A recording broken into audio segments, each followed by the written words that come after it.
comments that are being pursued simultaneously regarding the Hanchin purchase and the whole EDA Baldwin Street Bridge issue. I thought we would tag team it a little bit so you kind of see a different face with each one of the threads as we go forward, and I'm going to start with the environmental review.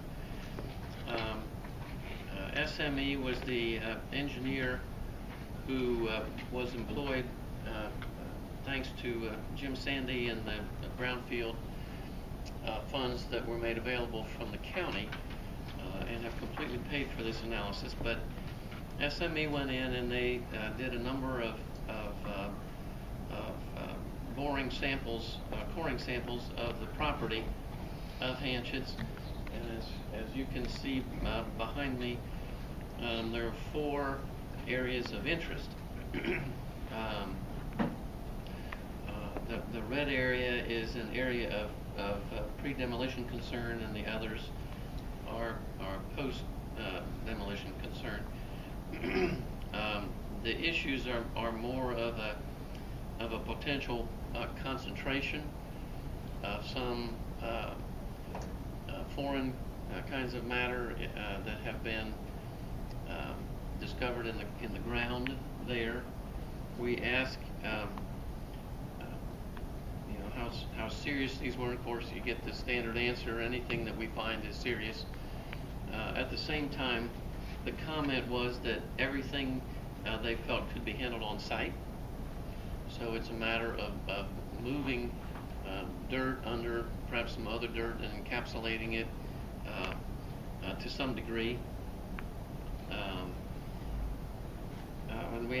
The mayor asked them point blank, would they move forward and recommend purchasing it, and their instant answer was yes. There's just nothing that's the level of concern that you need to fence it off and grow it in grass for 40 years before it can be redeveloped into anything. You should notice, I think, a little bit that the red the red one. This is Pier Marquette, Baldwin. The whole street. The anticipation is that it will be moved into the property, so it will line up a little better with the street. So that particular site would actually be under the new alignment for Baldwin Street. And the one down here in the front on North State, if you know the property, once Hanchets is removed, it basically holds up State Street, and so there would be some substantial fill that would need to be put against the State Street embankment. So that area will also disappear under the street right of way. So the only 2 areas of any concern at all are the 2 that are in the middle. And again, as I say, the environmental assessment was that could be handled on site without much difficulty by moving the dirt to proper places and encapsulating it. So the issue was basically solvents, cleaning kinds of solution and whatnot. And if there were an off-site issue, we'll be hauling, of course, the whole of the Hanchet building to some landfill of some kind or some recycling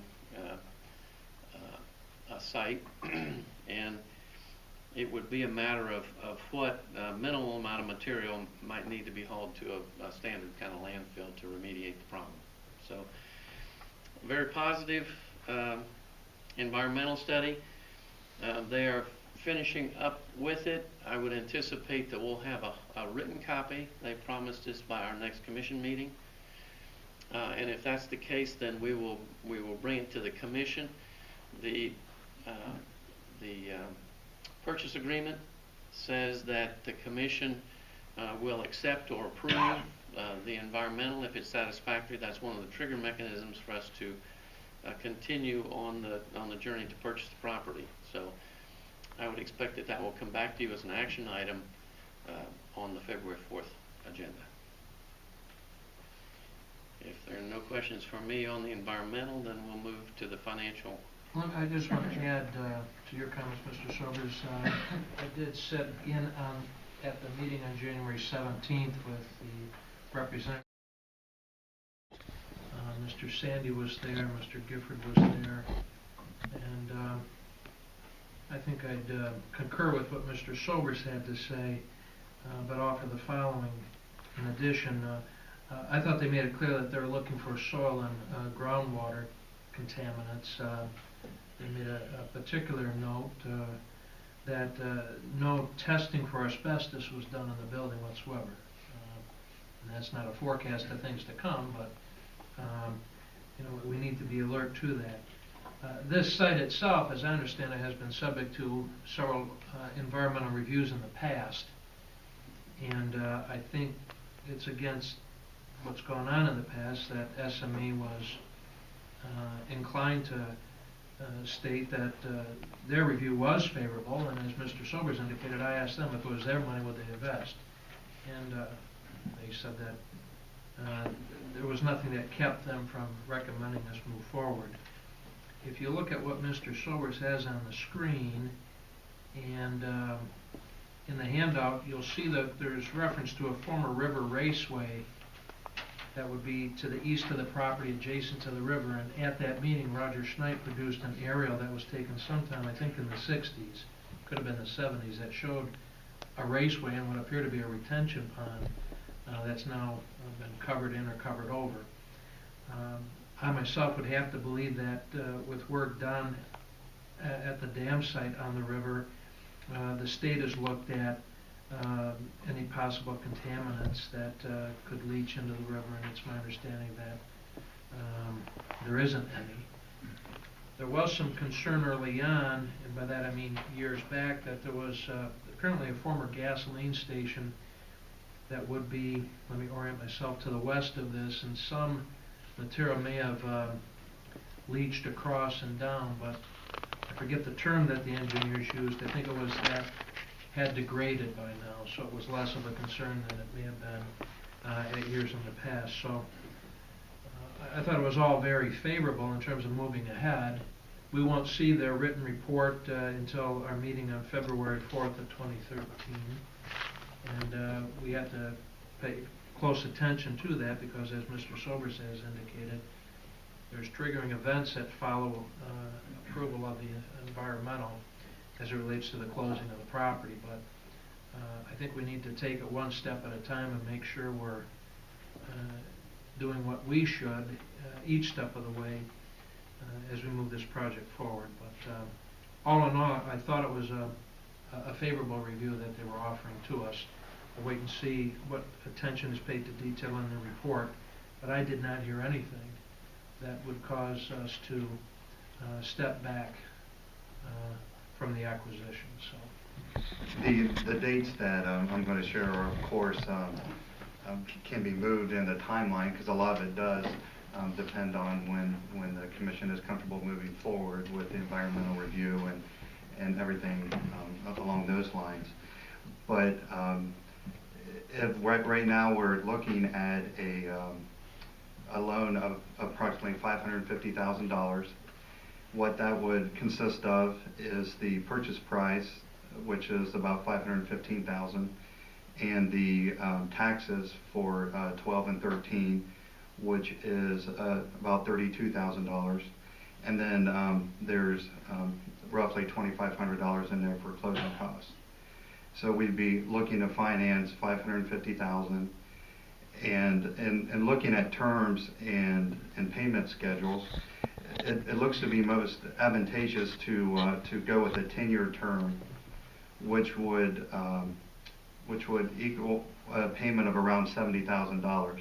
And working with Steve Mann of Miller Canfield, he thinks that we should be able to get a rate of around 4.25%. It's a little higher than what it would be if it could be a tax exempt issue, but it's still a good rate. It's the nature of the purchase where we intend to sell it, we have to go with the taxable issue.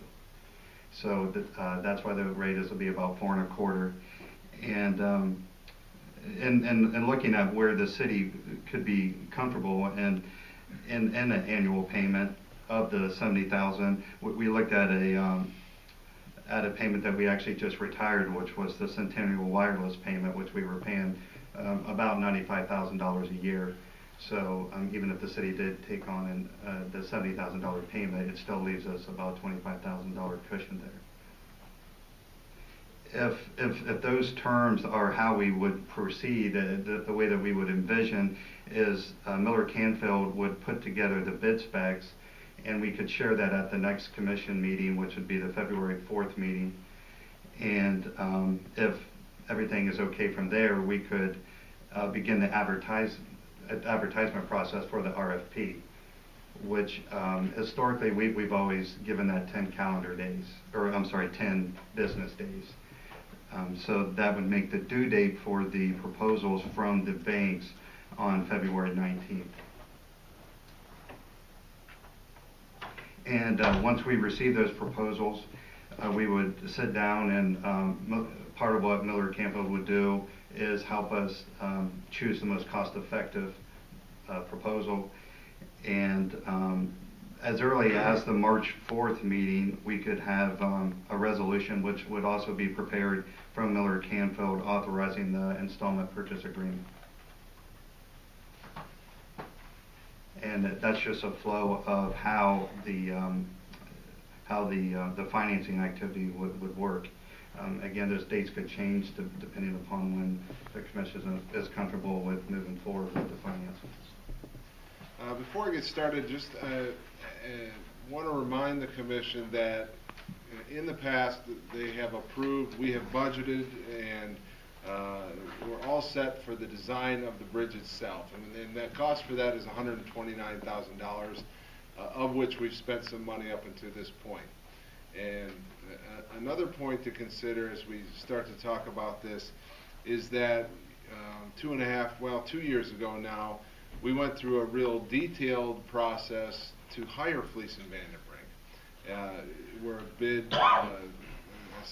request for qualifications process was undertaken, and we interviewed a variety of different engineering firms. So with those two concepts in mind, you have in your packet a proposal, a work plan and a budget for the engineering, the design engineering for not just the bridge. Now, you have to remember that we've expanded this project a great deal with the EDA grant. We have water lines and storm sewer lines. We have the building demo. We've talked about some modifications potentially to the intersection at Baldwin and State, a road relocation to a certain degree. So we've expanded the project, and therefore that's the explanation for why you see an expanded design budget in the proposal that you look at. And one of the requirements that the EDA has for this process is that you go through a bid to hire engineers.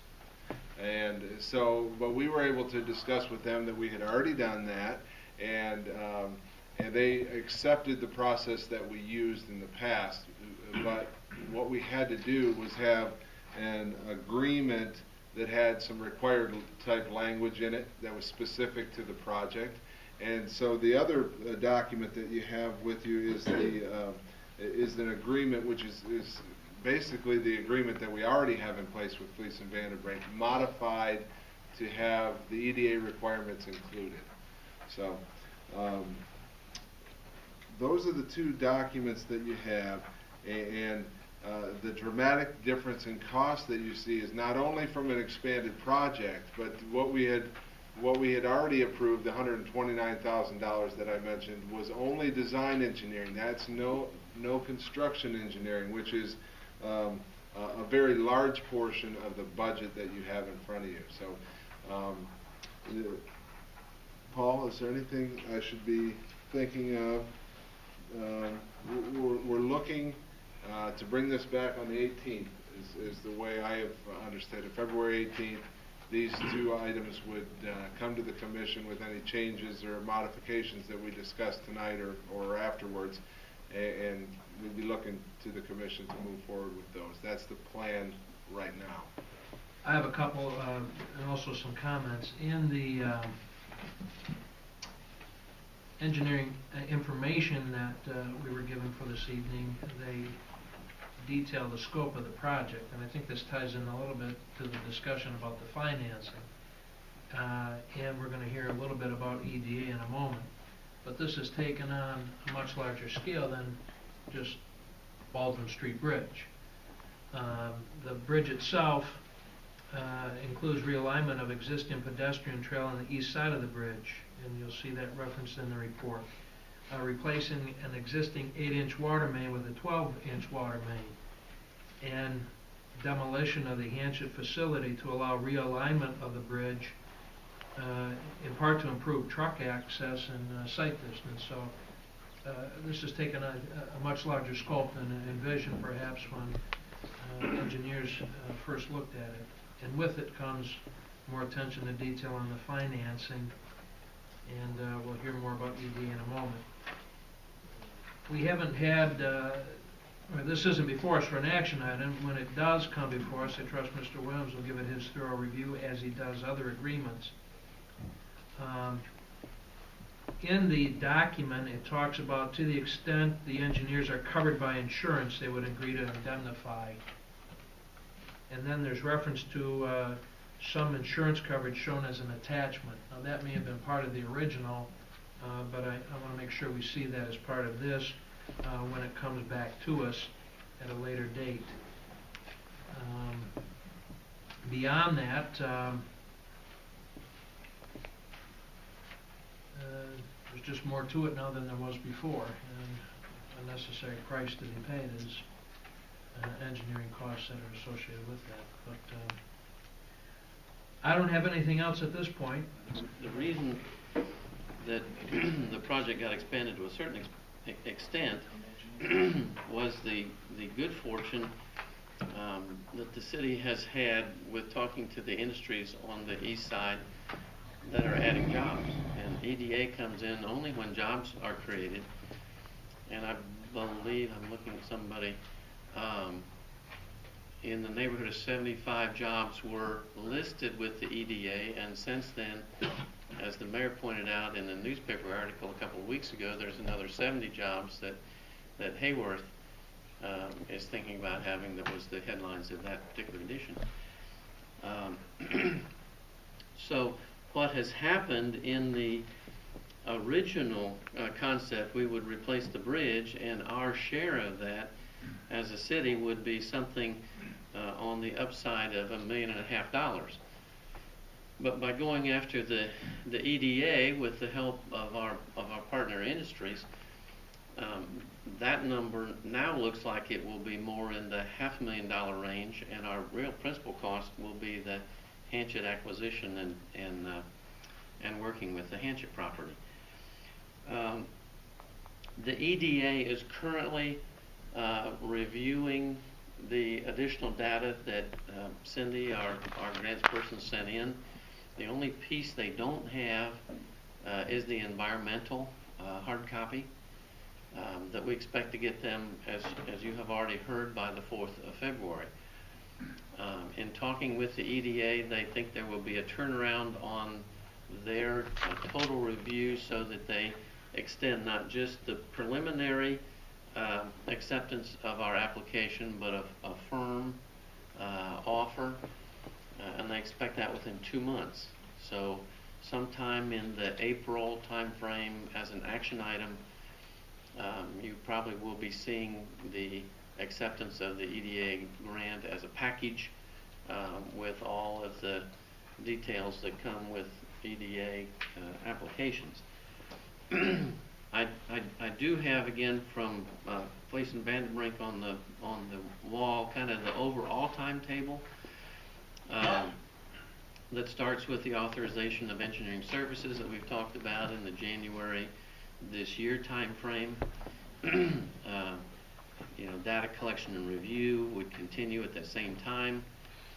The type, size, location plan submittal would be going into MDOT in the March-April time frame to get those realignments and whatnot as a result of Hanchett firmed up. The EDA final documentation going in July of this year, ending up with the other things that happened, basically with the all of the engineering data reaching the review agencies by October. Once all that data is in, we will have a slowing down period. There is no question. MDOT takes a while to review the details and makes the changes that they want to make. EDA typically takes longer than MDOT.